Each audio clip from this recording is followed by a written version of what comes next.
Endometrial cancer को अक्सर सिर्फ मेनोपॉज, ओबेसिटी या बढ़ती एज से जोड़कर देखा जाता है, लेकिन एक्सपर्ट्स के मुताबिक एक और फैक्टर है जिसके बारे में बहुत कम वुमेन जानती हैं। स्टडीज बताती हैं कि जो वुमेन कभी प्रेग्नेंट नहीं हुई हैं, उनमें एंडोमेट्रियल कैंसर का रिस्क कंपैरेटिवली ज्यादा हो सकता है। हालांकि इसका मतलब ये बिल्कुल नहीं है कि हर न्यूलिपोरस वुमेन यानी कि हर वो महिला जिसने कभी भी बच्चे को जन्म नहीं दिया है उनको कैंसर होगा, लेकिन इसका रिस्क फैक्टर जो है उसे समझना बेहद जरूरी। डॉक्टर्स कहते हैं कि इसका सबसे बड़ा रीजन है हार्मोनल चेंज। प्रेगनेंसी के दौरान बॉडी में प्रोजेस्टेरोन हार्मोन का लेवल जो है वो काफी ज्यादा रहता है, जो यूट्रस की लाइनिंग यानी एंडोमेट्रियम को एक्सेसिव ग्रोथ से बचाता है। साथ ही प्रेगनेंसी की वजह से लाइफ टाइम में मेंस्ट्रुअल साइकिल्स की जो संख्या है वो भी कम हो सकती है। जो वुमेन कभी प्रेग्नेंट नहीं होती उनमें ओव्यूलेशन और मेंस्ट्रुअल साइकिल ज्यादा होती हैं, जिसकी वजह से यूट्रस की लाइनिंग लंबे समय तक एस्ट्रोजन के कांटेक्ट में रहती है। ये प्रोलॉन्ग्ड एस्ट्रोजन एक्सपोजर धीरे धीरे एबनॉर्मल सेल ग्रोथ का भी रिस्क जो है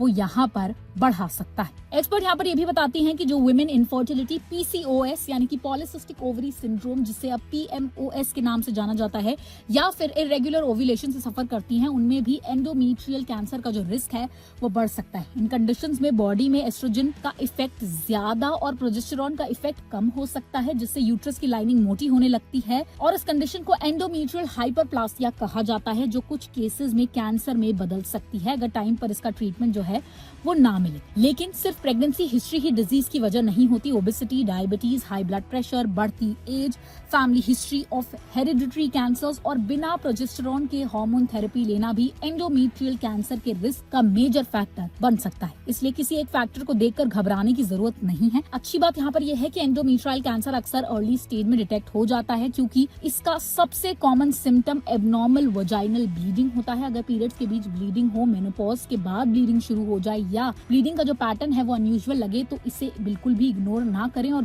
तुरंत गायनेकोलॉजिस्ट से कंसल्ट करें। एक्सपर्ट का कहना है कि हेल्दी वेट मेंटेन करना, रेगुलर एक्सरसाइज करना, डायबिटीज और हाइपरटेंशन को कंट्रोल में रखना और रूटीन गायनेकोलॉजिकल चेकअप्स करवाना इस कैंसर के रिस्क को कम कर सकता है और अर्ली डिटेक्शन में भी काफी मदद कर सकता है। सबसे जरूरी बात यह है कि कभी प्रेग्नेंट ना होना सिर्फ एक रिस्क फैक्टर है, गारंटी नहीं। बहुत सी वुमेन जो कभी प्रेग्नेंट नहीं हुई उन्हें भी एंडोमेट्रियल कैंसर नहीं होता। वहीं जिन वुमेन के बच्चे हैं उनमें भी अक्सर दूसरे फैक्टर्स मौजूद होते हैं, तो ये डिजीज डेवलप हो सकती है। अवेयरनेस ही सबसे बड़ा प्रिवेंशन है। अगर आप अपनी बॉडी के सिग्नल्स को समझकर अनयूजुअल सिम्टम्स को टाइम पर आइडेंटिफाई करती हैं और डॉक्टर से बिना डिले कंसल्ट करती हैं, तो एंडोमेट्रियल कैंसर का जो ट्रीटमेंट है वो अर्ली स्टेज में काफी सक्सेसफुल हो सकता है। तो अगर आपको वीडियो इन्फॉर्मेटिव लगी हो तो इसे लाइक और शेयर जरूर कीजिए और ऐसी ही और हेल्थ से जुड़ी खबरों के लिए देखते रहें ओनली माय हेल्थ।